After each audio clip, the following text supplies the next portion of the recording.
Yes विद्यार्थ्यांनो, good morning. सप्रेम जय भीम सर्वांना. प्रज्ञा प्रबोधिनी करिअर अकॅडमीच्या इंग्रजी विषयाच्या वर्गामध्ये स्वागत आहे सर्वांचं. आज आपण सुरू करूया टेन्स. कालपर्यंत आपण विद्यार्थ्यांनो काय बघितलं? कालपर्यंत वर्ब्सची माहिती घेतली. मग त्यानंतर काल स्पेशली आपण टाइप्स ऑफ सेंटेन्सेस बघितले. ओके, तर त्यापुढे आज आपण टेन्सेसवर वर्क करूया. ओके, तर सर्वप्रथम मला तुम्हाला एक प्रश्न विचारायचा की टेन्स म्हणजे काय. जस्ट एक सिंपलचा क्वेश्चन आहे, तुम्हाला माहितीही असेल तर कोणी उत्तर देऊ शकते. What do you mean by tense? Tense म्हणजे एक्झॅक्टली काय? तुमची रिप्लाय द्या. टेन्सेस म्हणजे टेन्स एक्झॅक्टली काय असते?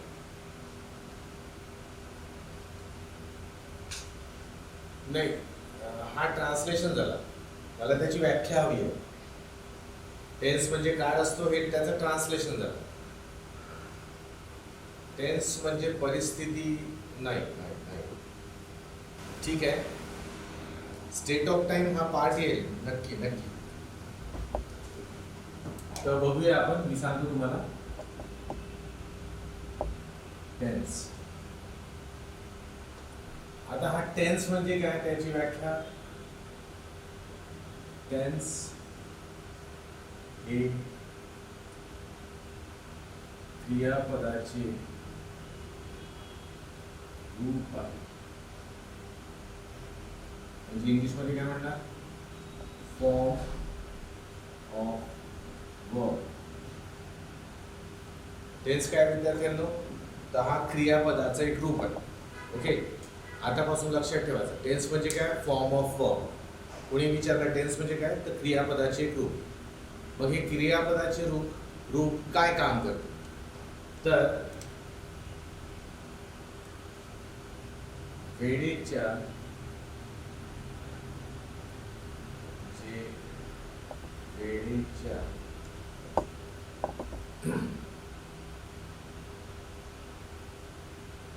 विशिष्ट बिंदूंना निर्देशित करते. ठीक आहे, तर हे पहिलं जे सेंटेन्स आहे ते त्याची डेफिनेशन आहे की टेन्स आहे का, आणि दुसरं जे आहे ते टेन्सचं काम आहे. काय दिसते आपल्याला? टेन्स काय? तर क्रियापदाचे रूप आहे, म्हणजे फॉर्म ऑफ वर्ब आहे. आणि त्याचं काम काय? तर वेळेचे जे विशिष्ट बिंदू आहे, म्हणजे आपण त्याला इंग्लिशमध्ये स्पेसिफिक पॉइंट इन टाइम असं म्हणूया. वेळेचे जे विशिष्ट बिंदू आहेत त्यांना काय करते? निर्देशित करते, म्हणजे रेफर करते. तर इंग्लिशमध्ये हीच डेफिनेशन कशी होईल? Tense is a form of verb which refers to some specific point in time. है ना? तर आता हे कसं? तर आता बघा, आपल्याकडे बेसिकली आपण पाहिलं तर आपल्याकडे हा टाइम सगळ्यात मोठा युनिट आहे. म्हणजे हा सपोज करा टाइम, म्हणजे ज्याला आपण वेळ म्हणतो, हा टाइमचा झोन आहे. या टाइम मध्ये काही विशिष्ट बिंदू आहेत विद्यार्थी. विशिष्ट बिंदू आहे, जसं हा बिंदू घेतला, याच्या अगोदरचा बिंदू, त्याच्यानंतरचा बिंदू. याला आपण जर प्रेझेंट म्हटलं तर मग हा होईल पास्ट आणि हा होईल फ्युचर. ओके, तर वेळेच्या स्पॅनमध्ये हा जो टेन्स आहे ना, हा विशिष्ट बिंदूंना काय करतो? निर्देशित करतो. म्हणजे वेळेमध्ये प्रेझेंट, पास्ट, फ्युचर या पॉइंट्सला किंवा यांना तो डिनोट करतो, रेफर करतो. आणि टेन्स आहे काय? तर ते क्रियापदाचे एक रूप आहे. तर एक हलकीशी व्याख्या आहे याची, हे विसरले तरी चालेल, पण विसरू नका. ॲक्च्युली कसं ना, आपल्याला टेन्सेसबद्दल A to Z माहिती पाहिजे. तर एक्झामसाठी इम्पॉर्टंट नाही आहे, पण असं नॉलेजसाठी तुम्हाला लक्षात ठेवावं लागेल. तर टेन्स क्रियापदाचे रूप आहे, जे काम काय करतं? तर वेळेमधील विशिष्ट बिंदूंना निर्देशित करतं. ओके, असं आपल्याला दिसतं. तर टेन्सची डेफिनेशन ही झाली. आता हे वेळेचे जे विशिष्ट बिंदू आहेत हे प्रत्येक बिंदू, जसं आपण आता प्रेझेंटचा बिंदू घेतला, तर या प्रत्येक बिंदूंना काही अवस्था आहे. या प्रत्येक बिंदूंची काही अवस्था आहे. कशा अवस्था आहे त्यांची? तर या एका बिंदूला आपण 4 ठिकाणी विभागणी करू शकतो. जसं फॉर एक्झाम्पल पहिला आहे सिंपल, किंवा त्याला आपण दुसऱ्या नावाने म्हणतो इंडेफिनाइट टेन्स. सिंपल किंवा इंडेफिनाइट.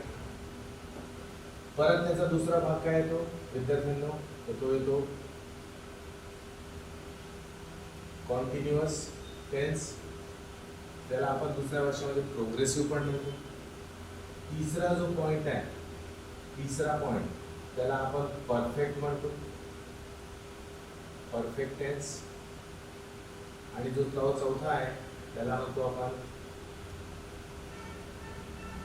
परफेक्ट कॉन्टिन्युअस.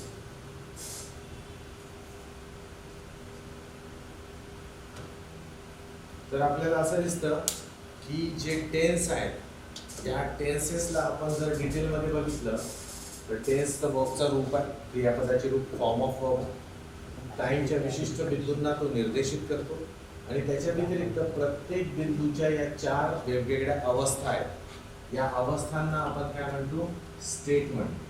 हे जे लिहिलं हे स्टेट्स आहेत, म्हणजे अवस्था आहे. ठीक आहे. म्हणजे आपल्याला असं दिसेल की वेळेमध्ये 3 मोठे पार्ट्स आणि प्रत्येक पार्टचे परत सब पार्ट्स, आणि ते सब पार्ट्स किती? 4. तर असे एकूण 3 भागाचे आपल्याला स्टेट्स अवस्था 4 दिसतील. म्हणजे एकाचे 4 तर तिघांचे 12. तर असे आपल्याला टोटल किती टेन्सेस दिसतात? 12 टेन्सेस दिसतात. ओके. तर टेन्स वर्बचा फॉर्म तो वेळेमध्ये विशिष्ट बिंदूंना निर्देशित करतो. विशिष्ट बिंदू कोणते? Present, past, future. ओके. आणि प्रत्येक बिंदूमध्ये काही अवस्था आहेत, त्या अवस्थांना आपण स्टेट्स म्हणतो इंग्लिशमध्ये. आणि ते स्टेट्स आहेत सिंपल किंवा इंडेफिनाइट.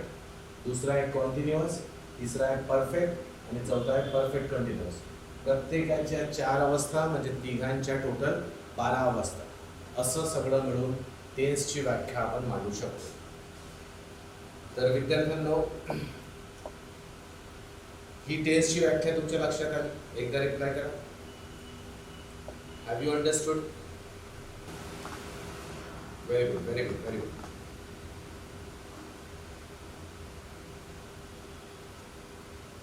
Very good. चला, आता आपल्याकडे टोटल किती टेन्सेस झाले? 12.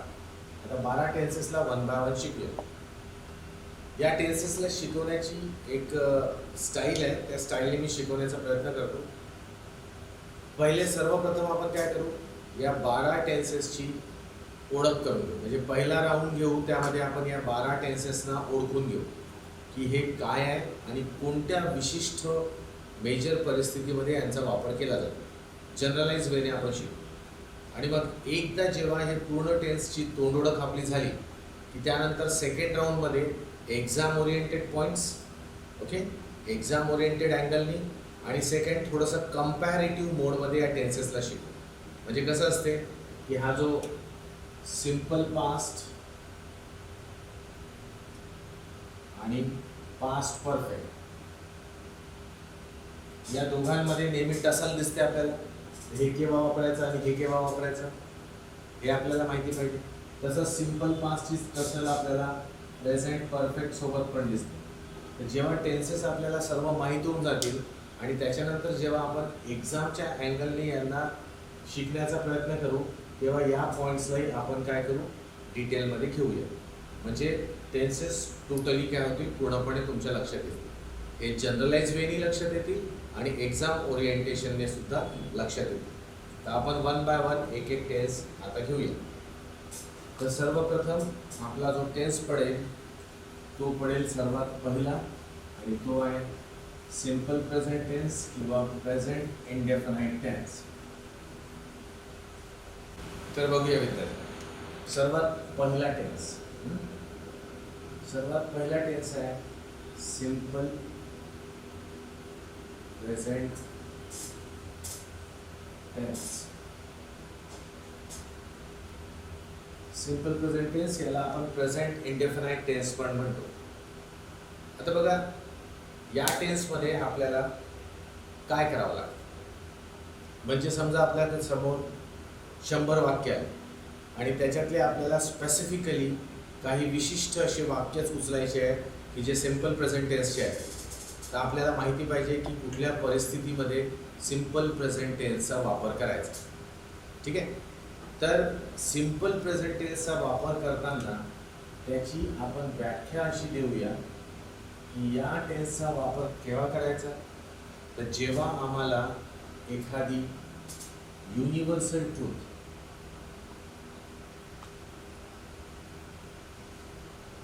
युनिव्हर्सल ट्रूथ म्हणजे त्याला आपण मराठीत त्रिकालबाधित सत्य म्हणतो. जेव्हा एखादी युनिव्हर्सल ट्रूथ सांगायचं असेल, युनिव्हर्सल ट्रूथ म्हणजे ती गोष्ट जी गोष्ट कधी बदलत नाही, है ना. जसं मी एक एक्झाम्पल लिहितो आणि सांगतो याचा अर्थ काय होईल. जसं मी लिहिलं मराठीमध्ये, सूर्य पूर्वेस उगवतो, सूर्य पूर्वेस उगवतो. ही गोष्ट जी आहे हे युनिव्हर्सल ट्रूथ आहे. युनिव्हर्सल ट्रूथमध्ये कधी म्हणजे कधी न चेंज होणारं वाक्य किंवा एखादी घटना, जसं सूर्याचं पूर्वेस उगवणं आहे, हे अगोदरही होत होतं, आताही होते आणि नंतरही होत राहणार. तर ही जी फॅक्ट इथे सांगितली आहे ती काय, युनिव्हर्सल ट्रूथ. एखाद्याची दुसरी गोष्ट आपण सांगू शकतो, एखाद्याची वर्तमान काळ सवय, म्हणजे एखादी व्यक्ती असेल त्याची वर्तमान काळाची सवय आपण या टेन्सने सांगू शकतो. वर्तमान काळाची सवय बघा, सवय या 2 प्रकारच्या असतात. एक सवय पास्ट टेन्सची असते, एक सवय प्रेझेंट टेन्सची. तर आम्ही फक्त याच्यातल्या प्रेझेंट टेन्सची सवयीची गोष्ट करतो. ओके. म्हणजे जसं मी लिहितो की एक विद्यार्थी म्हणतोय मी रोज इंग्रजीच्या क्लासला जातो. आता हे वाक्य बघा, मी रोज इंग्रजीच्या क्लासला जातो. आता या वाक्यामध्ये मला सांगा की याची जाण्याची क्रिया सुरू आहे, म्हणजे प्रेझेंटमध्ये हे काम करतोय तो, आणि ही क्रिया केव्हा होत आहे, रोजच होत आहे. तर मग रोज क्रिया जर होत आहे तर प्रेझेंट टेन्समधली त्याची ही रोजची सवय झाली. जी ॲक्शन रोज होते ना विद्यार्थ्यांना, त्याला आपण सवय म्हणतो. आता जसं मी तुम्हाला इथे शिकवायला रोज येतो, तर ही माझी सवय आहे.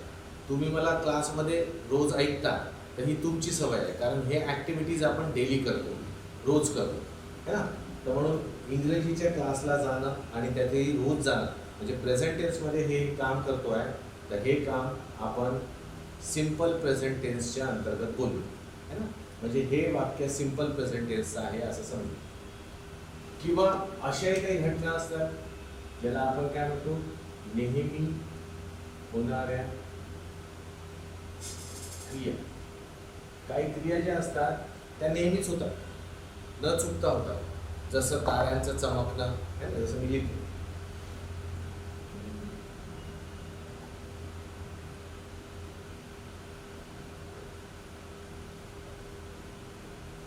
ही क्रिया काय, नेहमीचीच क्रिया आहे.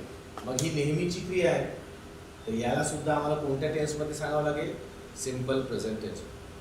म्हणजे एखादी युनिव्हर्सल ट्रूथ, एखाद्याची प्रेझेंट टेन्समधली सवय आणि नेहमी होणाऱ्या क्रिया, या गोष्टींना आपण सिंपल प्रेझेंट टेन्सच्या मार्फत सांगतो. आता बघा, याला शॉर्टकटमध्ये जर आपल्याला करायचं असेल तर काय लक्षात ठेवायचं की सिंपल प्रेझेंट टेन्स हा दुसरं तिसरं काही नसून हा रूटीन दर्शवतो. रूटीन म्हणजे काय म्हणतो विद्यार्थ्यांना, सवय. सिंपल प्रेझेंट टेन्सचं काम काय, सवय दर्शवणं. पण कोणत्या सवयी, routine of present. Present tense मधल्या रूटीन दर्शवण्याचं काम कोण करते, सिंपल प्रेझेंट टेन्स, है ना. ही एक सवय नाही आहे, सूर्याचं पूर्वेस उगवणे, ही सवय आहे. सवय आहे म्हणजे काय, रूटीन आहे. रूटीन म्हणजे हे नेहमी होणारी क्रिया आहे. ओके. याला बघा, हे याची प्रेझेंट टेन्सची रूटीनच आहे आणि हे सुद्धा एक रूटीन काम आहे जे रोज होतं. तर हे जे वाक्य आहेत हे इनडायरेक्टली प्रेझेंट मधल्या रुटीन दाखवतात. जसं मी एखादी वाक्य बोललो की मी लहानपणी खूप गोड खात असे, तर ही माझी सवय होती, पण केव्हाची होती? लहानपणाची. आता ती सवय नाही राहिली. म्हणजे पास्ट टेन्स मधल्या रुटीन इथे नाही सांगायच्या. इथे कोणत्या रुटीन सांगायच्या? फक्त आणि फक्त प्रेझेंट टेन्समध्ये. तर जेव्हा आम्हाला प्रेझेंट टेन्सच्या रुटीन गोष्टी सांगायच्या असतात तेव्हा आम्ही सिंपल प्रेझेंट टेन्सचा वापर करतो. ठीक आहे. आता एक वाक्य, तो रोज शाळेत जातो. या वाक्याला तुम्ही सिंपल प्रेझेंट टेन्सचं वाक्य आहे असं म्हणाल का? सांगा. तो रोज शाळेत जातो हे वाक्य सिंपल प्रेझेंट टेन्सचं आहे की नाही? Students please reply. Yes no मध्ये रिप्लाय. तो रोज शाळेत जातो हे वाक्य सिंपल प्रेझेंट टेन्सचं आहे की नाही?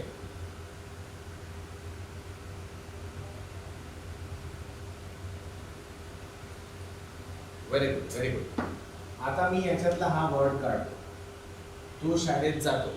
हे वाक्य सिंपल प्रेझेंट टेन्सचं आहे की नाही? हे वाक्य सिंपल प्रेझेंट टेन्सचं आहे की नाही? तो शाळेत जातो.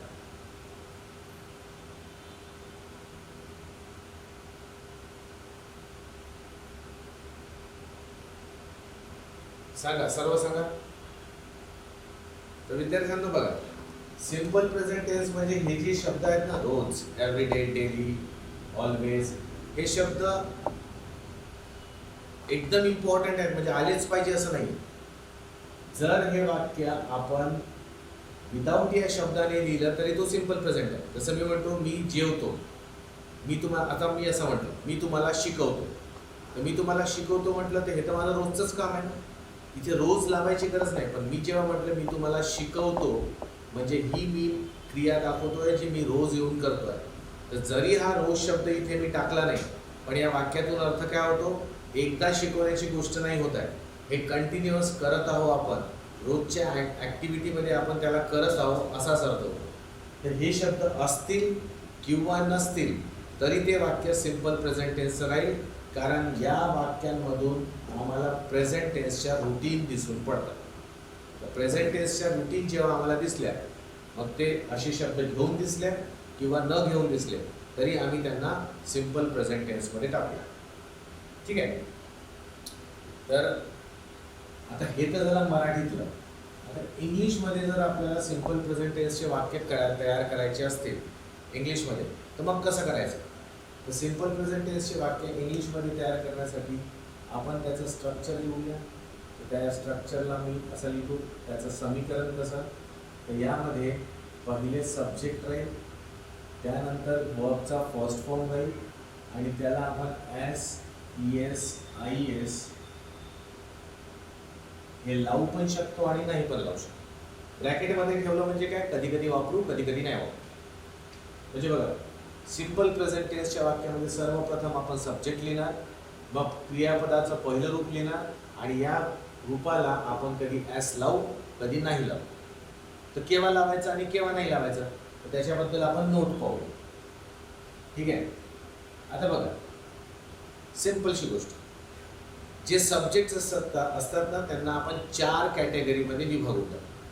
सब्जेक्ट म्हणजे जे कर्ता असतात, या सब्जेक्ट्सला आपण 4 कॅटेगरीमध्ये डिवाइड करतो. कोणते? एक सब्जेक्ट घेऊ आपण एक वचन, म्हणजे त्याला आपण म्हणू सिंग्युलर. दुसरा घेऊ आपण अनेक वचन, त्याला आपण घेऊया प्लुरल. तिसरा घेऊया आय आणि चौथा घेऊया यू. तर बेसिकली सब्जेक्ट याच कॅटेगरीमध्ये राहील. सब्जेक्ट आपल्याला यापैकी एक मिळेल. एक तर सब्जेक्ट एक वचन राहील किंवा अनेक वचन राहील आणि त्याच्या व्यतिरिक्त आय आणि यू. आय आणि यूला पण आपण एक वचन अनेक वचनमध्ये टाकू शकतो, पण हे थोडेसे स्पेशल आहेत म्हणून यांना आपण वेगळं केलं. सब्जेक्ट आय आणि यू, एक वचन आणि अनेक वचन, सिंग्युलर, प्लुरल, आय आणि यू. ठीक आहे. तर आपल्याला आता हे पाहायचं आहे, हे कशासाठी सांगतोय मी, की केव्हा आपण वर्बच्या फर्स्ट फॉर्मला S E S I S लावू आणि केव्हा नाही लावू. तर रूल आहे, रूल म्हणतो की जर जर सपोज करा सब्जेक्ट सिंगुलर असेल, सब्जेक्ट सिंगुलर असेल, सब्जेक्ट सिंगुलर असेल तेव्हा आपण काय करायचं, V1 ला S E S I S लावायचं. जेव्हा सब्जेक्ट सिंगुलर असेल, सब्जेक्ट एकवचनी असेल, एकवचनी कसे कसे सब्जेक्ट राहतील आपण पाहूच. जेव्हा सब्जेक्ट सिंगुलर असेल तेव्हा वर्बच्या फर्स्ट फॉर्मला S E S I S लावायचं. पण जेव्हा दुसरी नोट काय म्हणते, सब्जेक्ट जर प्लुरल असेल, प्लुरल म्हणजे काय, अनेक वचनी सब्जेक्ट असेल. आता एक वचनी सब्जेक्ट मी तुम्हाला एक्झाम्पल सांगतो, जसं की ही, या, शी, हे काय आहे, याच्याने आम्हाला समजते हा सिंगुलर आहे. एखाद्याचं नाव घ्या राहुल, सिंगुलर वर्ड आहे ना.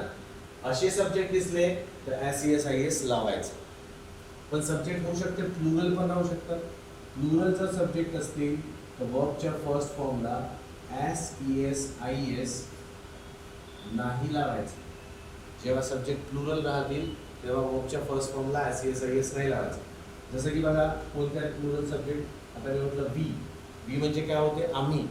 आम्ही म्हणजे एक व्यक्ती नाही होत, एकपेक्षा जास्ती व्यक्ती होत. एकपेक्षा जास्त असतील तर ते काय होईल, प्लुरल होईल, अनेक वचन होईल. आणखी बघा असा सब्जेक्ट घेऊया आपण दे. हा दे सब्जेक्ट, दे म्हणजे काय, ते म्हणजे एकपेक्षा जास्त लोक, एकपेक्षा जास्त लोक, तर मग तो प्लुरल सब्जेक्ट झाला. तर असे जेव्हा सब्जेक्ट आपल्याला सापडले वाक्यामध्ये त्यावेळेस आपण वर्बच्या फर्स्ट फॉर्मला S E S I S लावायचं नाही. आणि थर्ड नोट आहे की जर एखाद्या ठिकाणी सब्जेक्ट आय किंवा यू असेल, है ना, आय किंवा यू असेल. आता आय म्हटलं तर हा सिंगुलरच होतो ना. मी म्हटलं आय एम टीचिंग यू, तर आय किती लोक झाले, एक.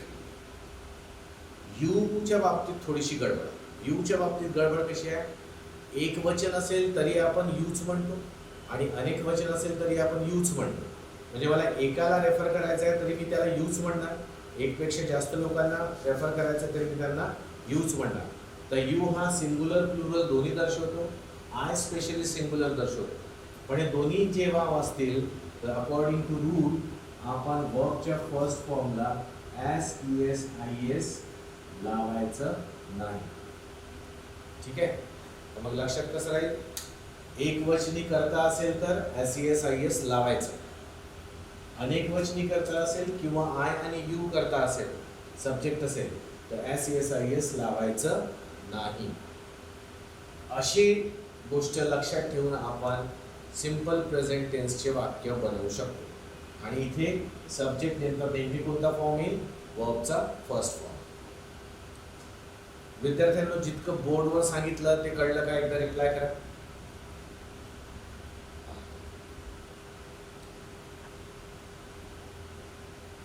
पूजा, what is the reason, reason कशाबद्दल विचारताय पूजा, हे आय आणि यू बद्दल विचारताय का. हा बघा, काही काही गोष्टी ग्रामर मधल्या अनएक्सप्लेन्ड आहेत. त्या अनएक्सप्लेन्ड आहेत म्हणजे ते का बरं असं आहे, असं का बरं आहे याचं काही उत्तर ग्रॅमेरियनकडे नाही. ते अगोदरपासून यूज केलंय तर त्याला तसंच ठेवायचं. आयला तुम्ही हा एक स्पेशल सब्जेक्ट आहे असं रेफर करा, आयला स्पेशल सब्जेक्ट आहे असं रेफर करा. आणि यूच्या बाबतीत सिंगुलर प्लुरल दोन्ही दिसून पडतं म्हणून त्याला प्लुरलवाला ट्रीटमेंट द्यायची असते, है ना. यूमध्ये बघा सिंगुलर पण दिसतो आणि प्लुरल पण दिसतो, तर याला ट्रीटमेंट आपण प्लुरलची देतो. पण आयच्या बाबतीत असा विचार करा की हा थोडासा अपवादात्मक प्रोनाउन आहे ना, एक्सेप्शनल प्रोनाउन. याचं टेक्निकल रिझन ॲज सच कुठे आहे.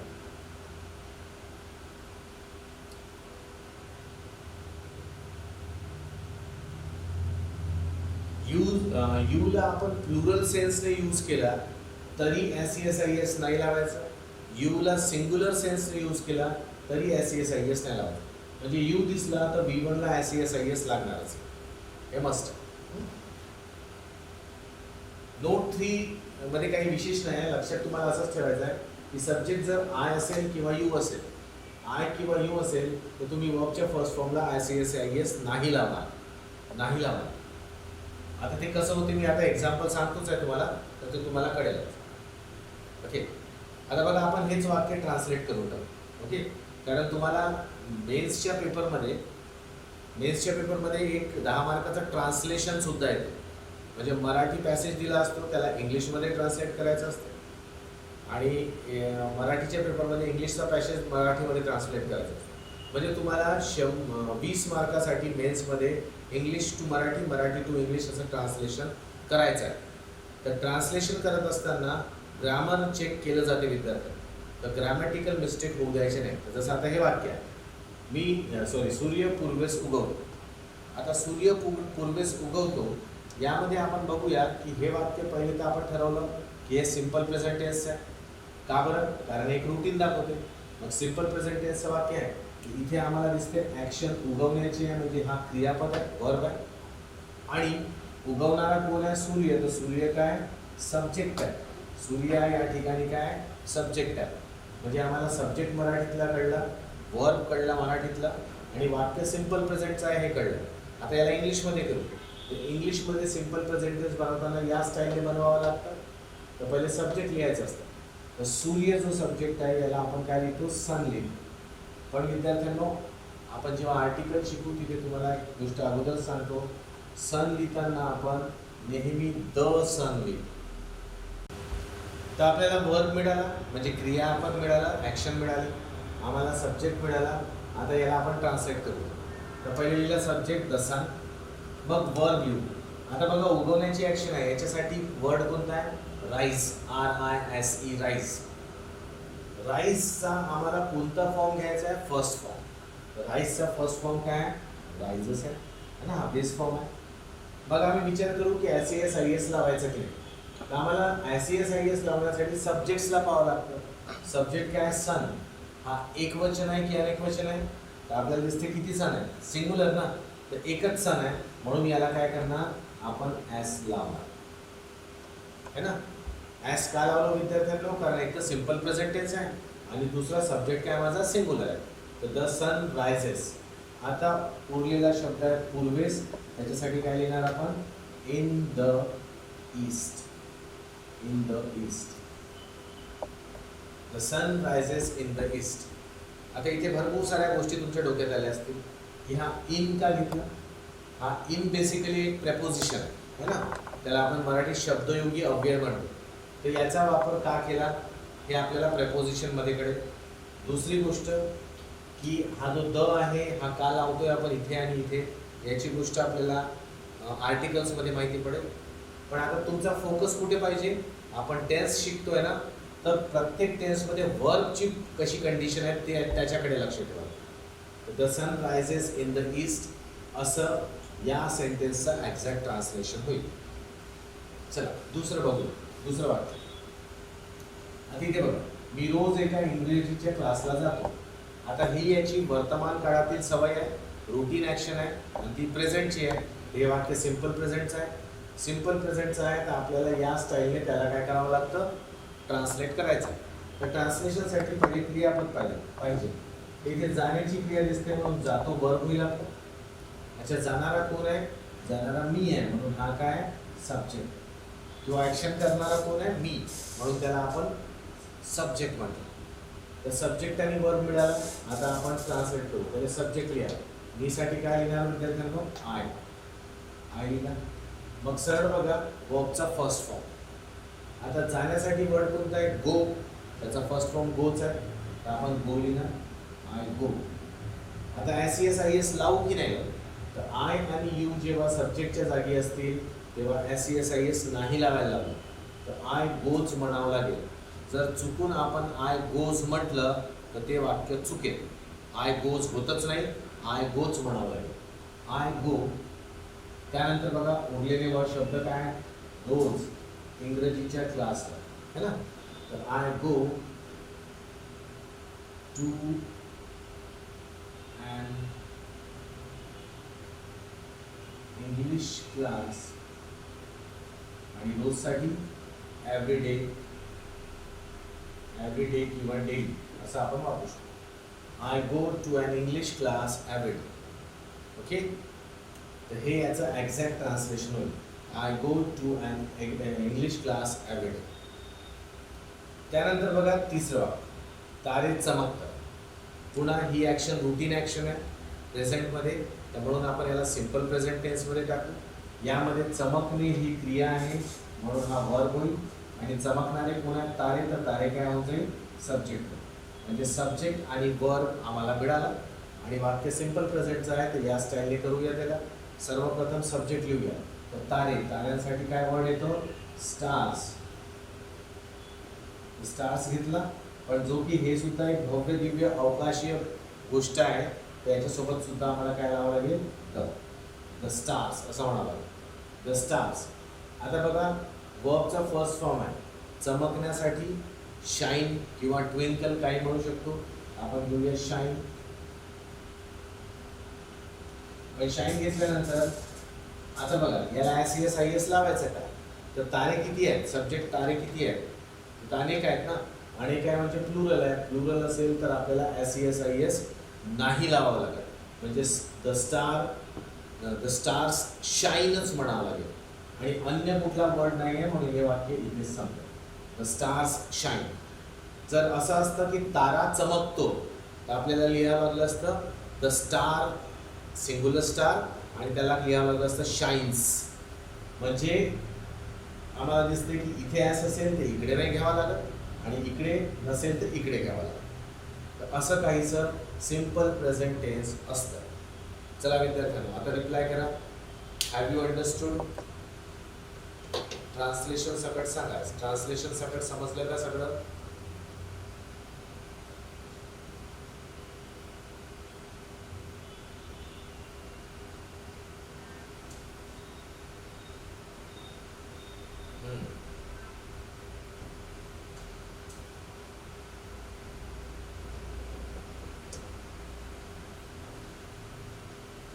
ठीक आहे, व्हेरी गुड, व्हेरी गुड.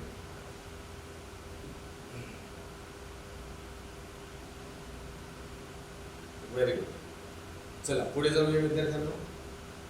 या ज्या रुटीन्स असतात, या रुटीन्स दोन प्रकारच्या असतात. रुटीन्स म्हटलं ना आपण प्रेझेंट टेन्सच्या रुटीन, तर काही रुटीन अशा असतात की ज्या रोजच्या बेसिसवर घडतात. तसंही आपण सवय कोणाला म्हणतो, सवय आपली ती असते जी आपण रोज करतो.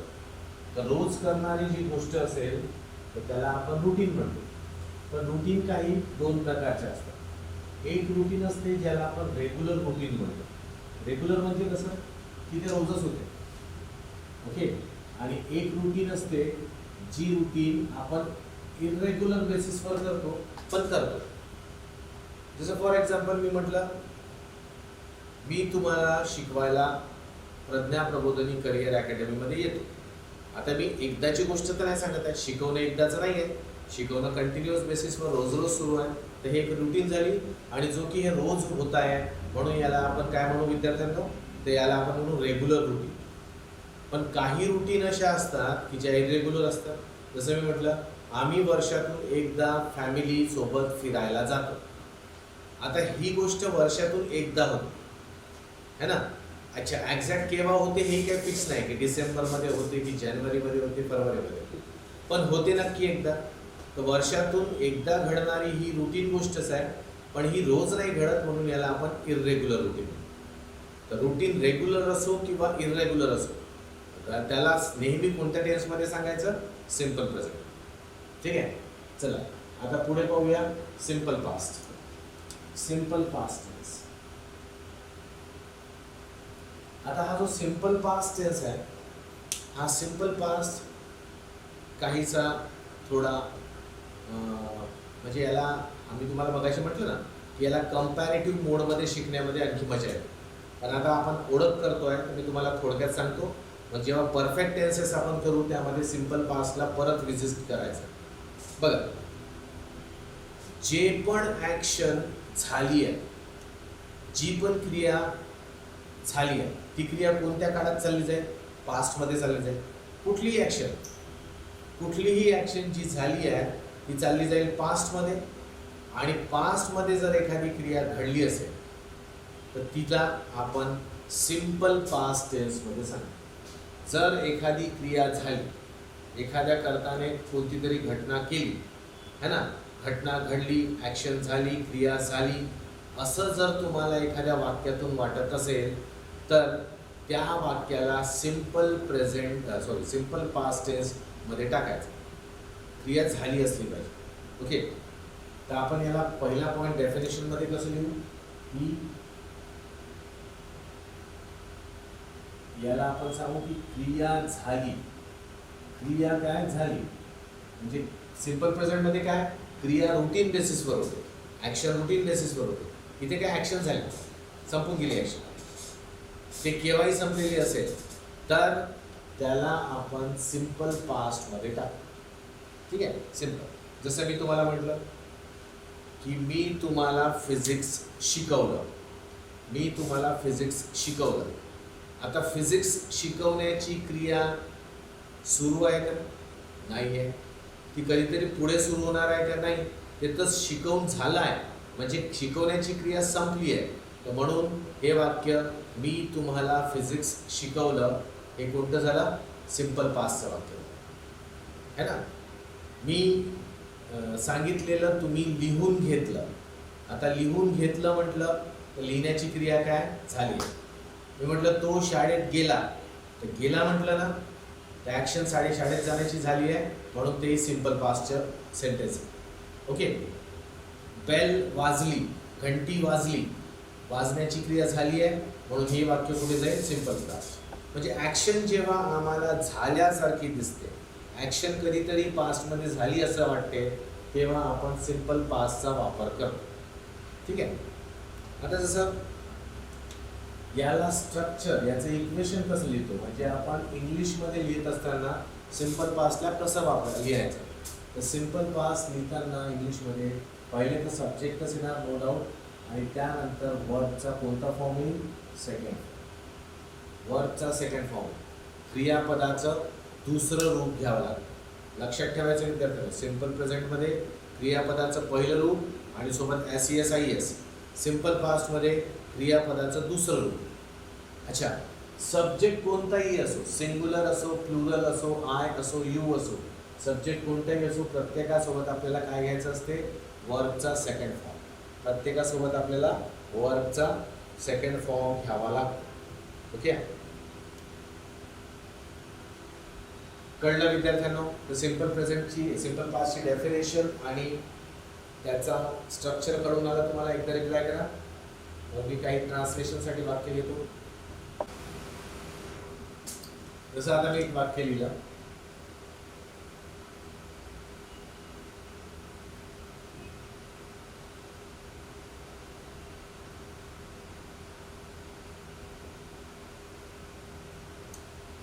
मी कोणाला तरी विद्यार्थ्याला म्हटलं, अरे मी तुझ्या भावाला काल भेटलो. आता याच्यात ॲक्शन बघत होतो, याच्यात ॲक्शन आहे भेटण्याची. तर हा भेटलो शब्द काय आली, वर्ब, क्रियापद झाला. अच्छा, भेटणारा आहे कोण, ही ॲक्शन करणारा कोण आहे, तर करताय मी, तर मी काय झाला, सब्जेक्ट. ओके, आता हा सब्जेक्ट आहे, हा वर्ब आहे. तर मग या वाक्याला पाहिलं तर ही क्रिया केव्हा झाली आहे, काल झाली. तर काल म्हणजे पास्ट, म्हणजे पास्टमध्ये भेटण्याची क्रिया झाली, म्हणजे क्रिया झाली ना, तर मग सिंपल पास्ट आपण बघूया. आता याला इंग्लिशमध्ये लिहायचं. इंग्लिशमध्ये कसं लिहिणार, पहिले सब्जेक्ट लिहायचं. सब्जेक्ट आहे मी, तर मीसाठी घेतणार आय. मग क्रियापदाचे दुसरे रूप घ्यायचं. आता भेटण्याच्या क्रियेसाठी शब्द कोणता आहे इंग्लिश, तो आहे मीट. मीटचा सेकंड फॉर्म काय येते विद्यार्थ्यांनो, मीटचा सेकंड फॉर्म येते मॅट. दुसरं रूप काय मीटचं, मॅट, MET मॅट. तर मग आम्हाला तो सेकंड फॉर्म वापरायचा आहे आणि तोही सब्जेक्टच्या त्वरित नंतर. तर आपण असं लिहिणार, आय मॅट. आता बघा, तुझ्या भावाला आणि काल, आय मॅट तुझ्या भावालासाठी लिहिणार युअर ब्रदर, आणि कालसाठी आपण लिहिणार yesterday. I met your brother yesterday. हा येस्टरडे आपण पुढे पण लिहू शकतो, yesterday I met your brother. Okay, तर हा चालते. पण आपण आता स्ट्रक्चर सब्जेक्ट पासून लिहितो म्हणून मी घेतलं तसं. अंडरस्टूड. दुसरं एक वाक्य बघा. तिने 2 वर्षा अगोदर कार घेतली. तिने 2 वर्षा अगोदर कार घेतली. आता तिची कार घेण्याची, कार खरेदी करण्याची जी ऍक्शन आहे ती तर 2 वर्ष अगोदरच झाली, म्हणजे झाली आहे ना ती ऍक्शन, क्लिअर झाली. तर याला आपल्याला सिंपल पास्ट मध्ये लिहायचं. ठीक आहे. आता हे सिंपल पास्ट मध्ये लिहायचं आहे. तर कसं लिहिणार? तर पहिले आम्हाला सब्जेक्ट आणि वर्ब माहिती पाहिजे. तर हा घेणे, घेणे हा आपण लिहूया वर्ब है ना. अच्छा, कोणी घेतलं? तर तिने, म्हणजे ती काय झालं? सब्जेक्ट. सब्जेक्ट आहे, वर्ब आहे. आता आपण ट्रान्सलेशन सुरू करू. आता बघा, सब्जेक्ट ती, तर ती साठी काय लिहिणार? मुलगी असल्यामुळे शी हा प्रोनाउन घ्यावा लागेल. ओके. त्यानंतर सरळ वर्बचा सेकंड फॉर्म घ्यायचा. आता हे घेणे म्हणजे कोणतं घेणे? हा घेणे म्हणजे विकत घेण्याचा घेणे. विकत घेण्यासाठी इंग्लिश वर्ड काय? इंग्लिश वर्ड कसे भरपूर आहे, पण आपल्याला हा माहिती आहे ना, बाय. बाय वर्ड म्हणजे काय?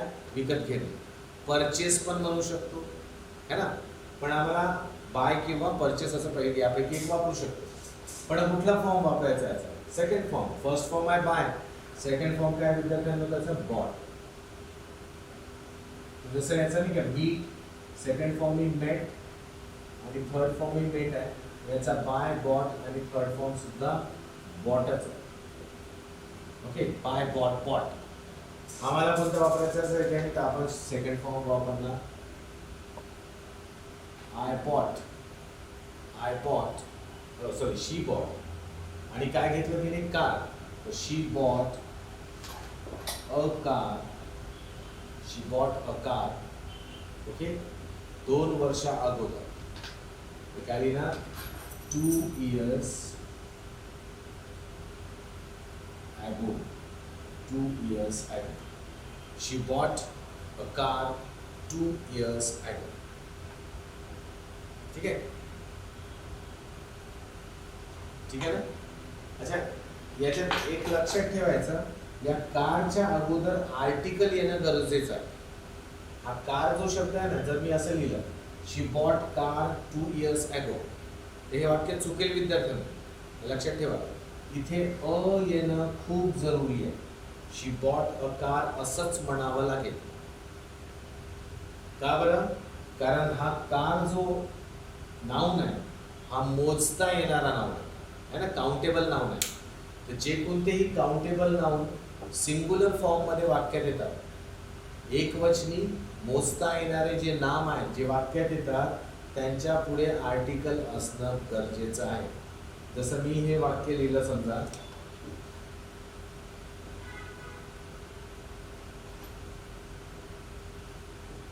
हे वाक्य तुम्हाला असं दाखवतोय हा पेन आणि म्हटलं दिस इज पेन, तर हे वाक्य करेक्ट की रॉंग? तर हे वाक्य चुकलं विद्यार्थ्यांना. दिस इज पेन नाही म्हणताय, कारण बघा हा पेन जो आहे हा एक नाउन आहे ना. पेनला एक एक करून मोजता येते ना, 1 पेन 2 पेन 3 पेन, म्हणजे हा काउंटेबल नाउन आहे. आणि पेन किती लिहिलाय? 1 पेन आहे की अनेक पेन आहेत? एकच आहे, म्हणजे हा सिंग्युलर पण आहे. तर हा जो सिंग्युलर काउंटेबल नाउन झाला, सिंग्युलर काउंटेबल नाउन कधीही वाक्यात आर्टिकल शिवाय येत नाही. त्याच्या अगोदर आर्टिकल येणं मस्ट आहे. तर इथे तुम्ही अ पेन किंवा जर ती वस्तू नोन असेल तर द पेन पण वापरू शकता, पण आर्टिकल जो कोणताही सुटेबल असेल तो येणं गरजेचं आहे. हे लक्षात ठेवायचं. तर इथे आपण लिहिलं she bought a car 2 years ago. चला, सिंपल पास्ट टेन्स कळला विद्यार्थ्यांनो? एकदा रिप्लाय करा. Simple past tense have you understood?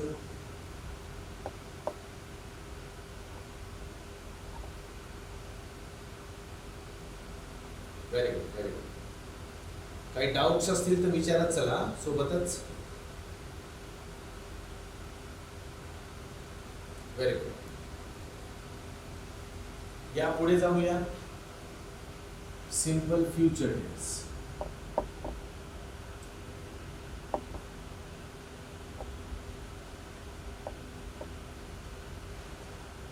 Simple future tense. Future tense जे आहे याला केव्हा वापरतो? सिंपल फ्युचर टेन्स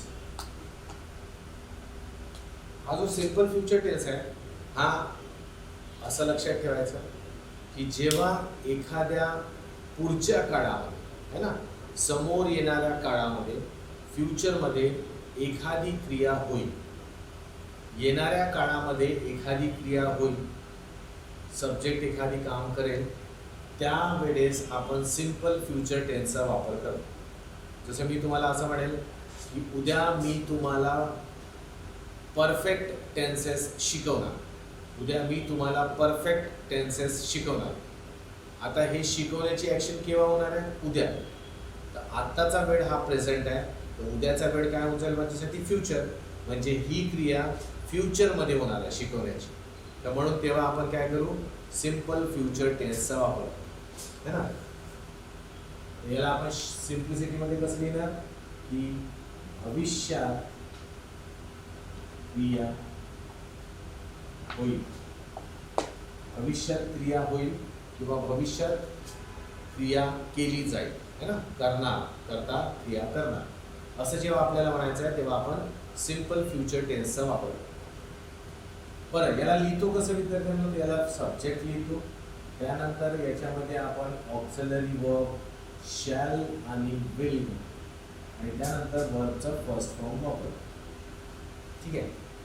आता बघ, सिंपल फ्युचर लिहिताना आपल्याला शॅल विल या ऑक्झिलरी वर्ब्सला घ्यावं लागतं, शॅल आणि विलला घ्यावं लागतं. मग शॅल केव्हा घ्यायचा आणि विल केव्हा घ्यायचा तर आपल्याला माहिती पाहिजे. तर आपण नोट लिहूया. नोटमध्ये लक्षात ठेवा की शॅलचा उपयोग आपण आय आणि बी सोबत करतो. शॅलचा उपयोग आय आणि बी सोबत केला जातो.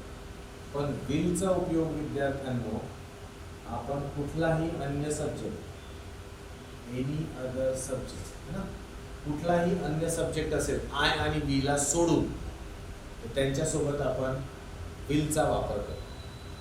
आय किंवा बी असेल तर शॅल वापरायचा, यांना सोडून दुसरा कुठलाही सब्जेक्ट असेल तर विल वापरायचा. आता एक गोष्ट तुमच्या दिमागात, तुमच्या डोक्यामध्ये आली असेल ती आहे की हे वाक्य करेक्ट आहे का सांगा.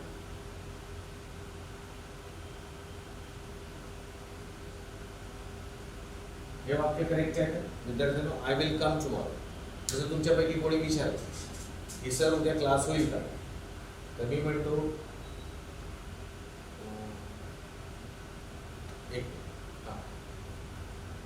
मी कोणी मला विचारलं की सर उद्या क्लास होईल का, तुम्ही येणार का उद्या क्लास घ्यायला, तर मी तुम्हाला म्हणतो की आय विल कम टुमॉरो. तर मी असं म्हटलं तर माझं चुकतं का?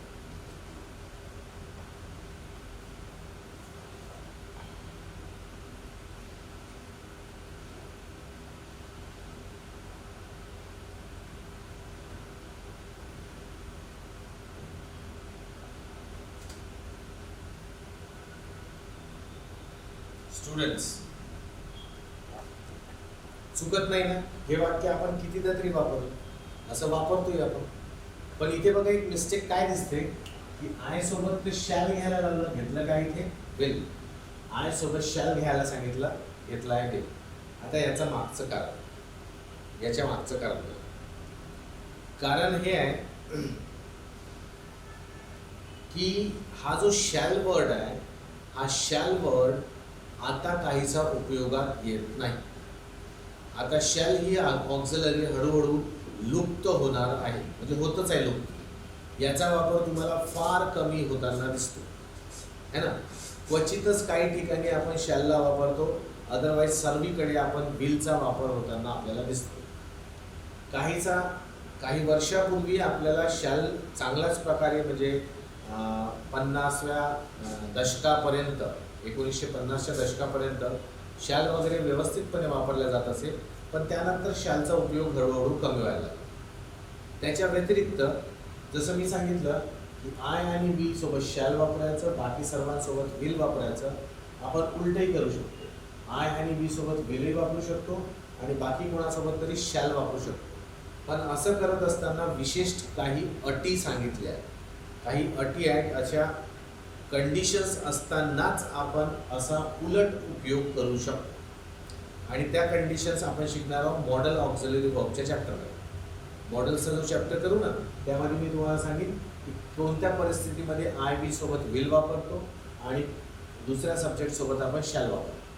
पण आता सध्या पुरती तुम्ही लक्षात ठेवायचं की शॅलचा उपयोग हळूहळू कमी होत आहे. येत्या काळामध्ये हा शब्द गायब होऊन जाईल. ओके.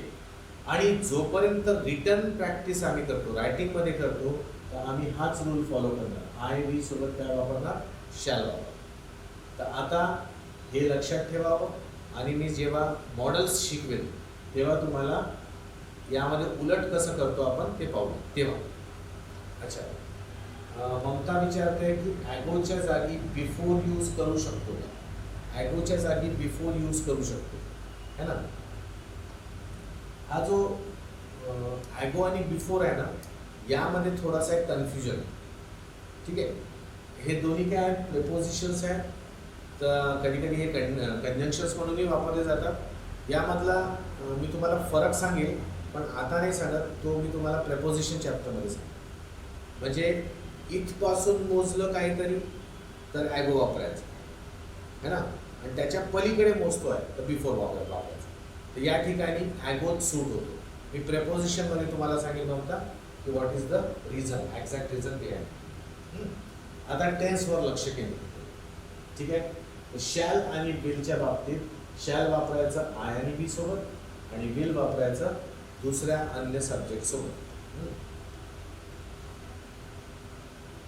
तसं एक वाक्य लिहितो मी. लिहितो ते थोड्या वेळेत इथे येते. ते थोड्या वेळेत इथे येते. आता बघा इथे ऍक्शन काय दिसते? येण्याची म्हणून हा वर्ग आणि येणार कोण आहेत ते, तर हा सब्जेक्ट आहे. आता सिंपल गोष्ट, ही ऍक्शन सिंपल फ्युचरची आहे का? तर आम्हाला असं दिसते की येण्याची क्रिया केव्हा होणार आहे? थोड्या वेळानंतर होणार आहे. आता तर नाही होत आहे, पास्टमध्ये नाही झाली आहे, हे तर नंतर होणार आहे. नंतरचा वेळ काय असतो आपला? फ्युचरचा वेळ असतो. म्हणजे ही क्रिया येण्याची फ्युचरमध्ये होईल आणि जर फ्युचरमध्ये क्रिया घडत असेल तर ती क्रिया कुठे टाकायची? Simple future tense. तर आपण याला सिंपल फ्युचरच्या स्ट्रक्चर प्रमाणे करूया. पहिले म्हणजे सब्जेक्ट लिहा. सब्जेक्ट काय? ते साठी आपण काय घेणार? इंग्लिश ते. सिंपल फ्युचर आहे तर मग शॅल विल किंवा विल वापरावं लागेल. तर आपण काय वापरणार? अन्य सब्जेक्ट असल्यामुळे विल वापरणार. They will.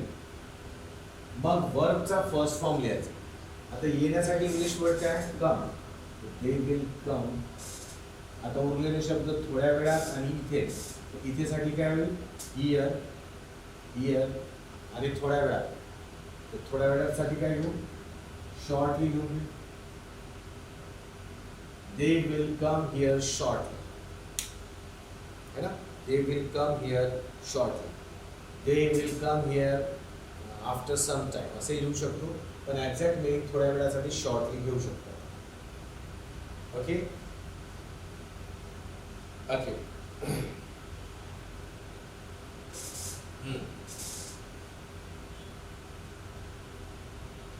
सिंपल, याच्यामध्ये काही विशेष नाही आहे. एकदा रिप्लाय करा. Have you understood? Students please reply. Simple future समजू आलं तुम्हाला? तर बघा एक लक्षात ठेवा की या रेषेला आपण कोणती रेषा म्हणणार? याला म्हणू आपण टाइम लाईन. टाइम. या टाइम लाईनच्या बाबतीत आपण थोडा विचार करतो.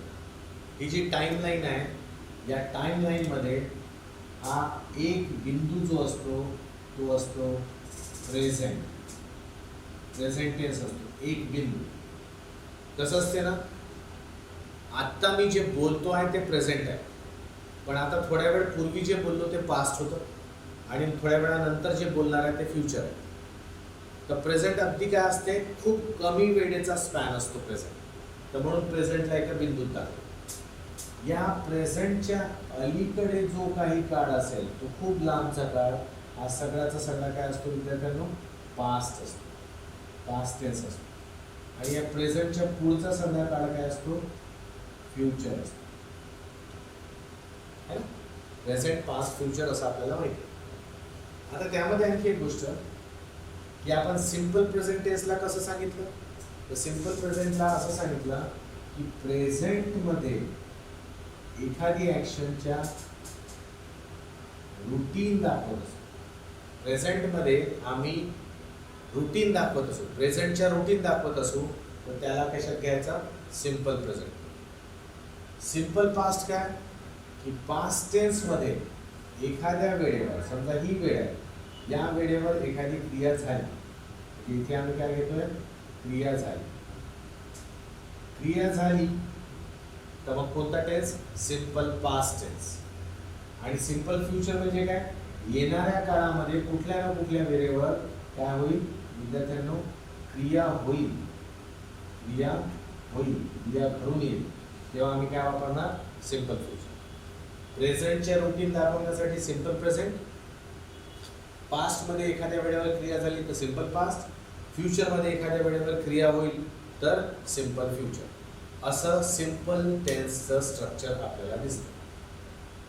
ओके, आता आपण जाऊया थोडं पुढे, पुढचा टेन्स घेऊ. तर सिंपल टेन्सचे तीनही टाईप आपण संपवले. ओके, त्यालाच इंडेफिनाइट पण म्हणतो आपण. तर आपण प्रेझेंट इंडेफिनाइट, पास्ट इंडेफिनाइट आणि फ्युचर इंडेफिनाइट शिकू. पहिला राऊंड थोडासा टेन्सेसचा थोडा फास्ट होतो विद्यार्थ्यांना, कारण याच्यामध्ये जे समजावण्यासाठी गोष्टी आहेत त्या थोड्याशा सोप्याच आहेत, म्हणून थोडं फास्ट होतो. सेकंड राऊंडमध्ये थोडा वेळ लागेल, कारण तो एक्झाम ओरिएंटेड राऊंड आहे. ओके, आता आपण समोर जाऊया आणि यानंतर कंटिन्युअस टेन्सचा सेट पाहूया. आता कंटिन्युअसमध्ये सर्वात प्रथम जे घेऊ तो 4th नंबरचा टेन्स आहे. 4th नंबरचा आहे कोणता, प्रेझेंट कॉन्टिन्युअस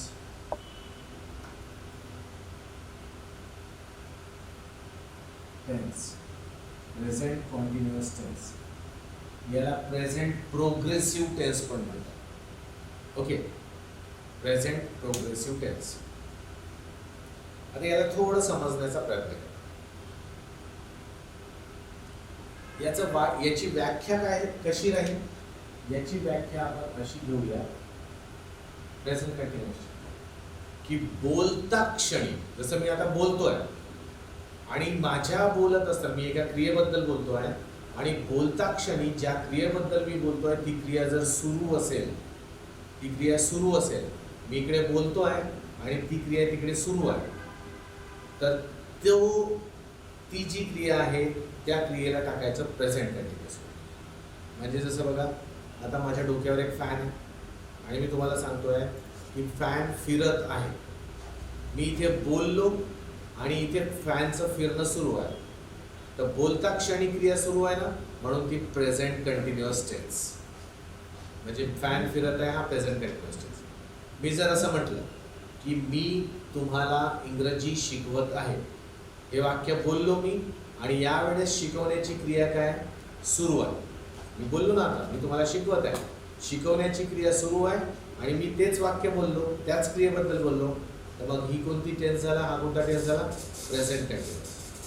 म्हणजे प्रेझेंटमध्ये बोलता क्षणी जर एखादी क्रिया सुरू असेल तर आपण कसं लिहिणार, बोलता क्षणी क्रिया सुरू असेल. जर बोलता क्षणी क्रिया सुरू आहे तर ती क्रिया प्रेझेंट कंटिन्युअस टेन्समध्ये सांगायची. बघा, ॲक्च्युली कसं आहे विद्यार्थ्यांनो की ज्या काही क्रिया असतात त्या कधी ना कधी सुरू झाल्या असतात, है ना. प्रत्येक क्रियेची गोष्ट घ्या, त्या क्रिया कधी ना कधी सुरू झाल्या असतात, ते अशा चालत येतात आणि ते कधी ना कधी जाऊन संपणाऱ्या असतात, है ना. ॲक्शन्स कधी ना कधी सुरू झाले आहेत आणि कधीतरी जाऊन ते काय होतील, संपतील सुद्धा. आपण काय करतो प्रेझेंट कंटिन्युअस टेन्समध्ये, आपण फक्त एका पॉइंटला धरून बोलतो. म्हणजे एखादी क्रिया आहे, आता माझी शिकवण्याची क्रिया सुरू आहे, कधीतरी सुरू झाली 11:45 सुरू झाली, कधीतरी संपेल 11:45 12च्या दरम्यान संपेल. पण जेव्हा मी म्हटलं मी तुम्हाला शिकवत आहे, तर मी ना त्या सुरू होण्याच्या वेळेला रेफर करत आहे, ना संपण्याच्या वेळेला रेफर करत आहे, ना किती वेळ क्रिया चालली त्या काळाला रेफर करत आहे. मी रेफर करतोय की ज्या वेळेस मी तुम्हाला हे बोलून दाखवलं, मी तुम्हाला शिकवत आहे, त्यावेळेस ॲक्शन काय आहे इथे, त्यावेळेस या पॉईंटमध्ये ॲक्शन कंटिन्युअस आहे, म्हणजे क्रिया काय सुरू आहे. ओके, तर क्रियेच्या बाबतीत जेव्हा बोलता क्षणी क्रिया सुरू राहील, त्यावेळेस आपण या टेन्सचा वापर करू. ओके, सिंपल आहे हा टेन्स. याचं स्ट्रक्चर कसं लिहायचं इंग्लिशमध्ये? इंग्लिशमध्ये याला आपण असं लिहितो, पहिले सब्जेक्ट येतो, त्यानंतर आपण सब्जेक्टला पाहून एम इज आर पैकी एक ऑक्झिलरी वर्ब वापरतो आणि त्यानंतर वर्बचा आयएनजी फॉर्म वापरतो. क्रियापदाचं आयएनजी रूप, क्रियापदाचं आयएनजी रूप कोणतं होतं? चौथं रूप होतं क्रियापदाचं. तर हे वर्बचा आयएनजी फॉर्म आपण वापरतो. ओके, बरं आपल्याला हे तर माहिती आहे एम इज आर कोणासोबत वापरायचं. तर एमचा वापर आपण करतो आय सोबत, फक्त आणि फक्त आय सोबत. इजचा वापर आपण करतो कोणासोबत? तर सिंग्युलर सब्जेक्ट सोबत.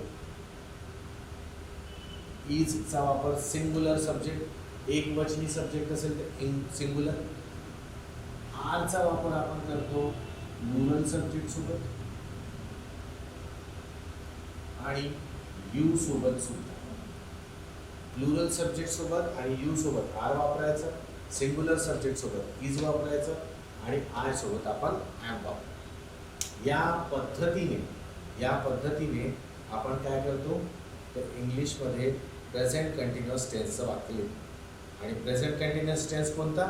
तर बोलता क्षणी ज्या क्रिया सुरू असतील त्या क्रियांना आपण प्रेझेंट कंटिन्युअस टेन्समध्ये टाकतो. विद्यार्थ्यांनो, have you understood? Students, have you understood? एकदा रिप्लाय करा. चला बघूया. एक सिंपलचं वाक्य लिहितो.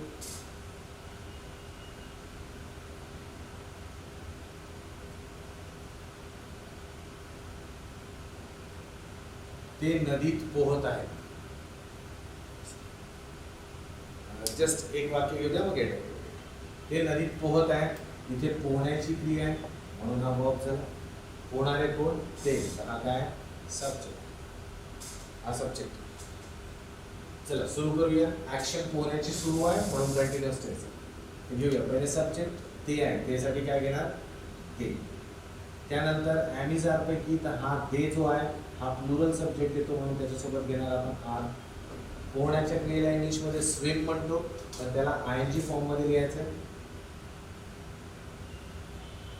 स्विमिंग.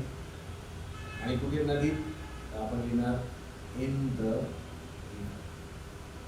ठीक आहे, इथे आर आणि वर्बचा आयएनजी फॉर्म. हा सिंपल टेन्स आहे. सिंपल म्हणजे सोपा टेन्स आहे, याबद्दल जास्त डिस्कशन आपण नाही. ठीक आहे विद्यार्थ्यांनो, तर इथे आपण थांबूया. 4 टेन्सेस झाले आहेत आपल्या फर्स्ट राऊंडचे. यानंतरचा राऊंड आपण राऊंड म्हणतो बाकीचे टेन्सेस उद्या सुरू करू.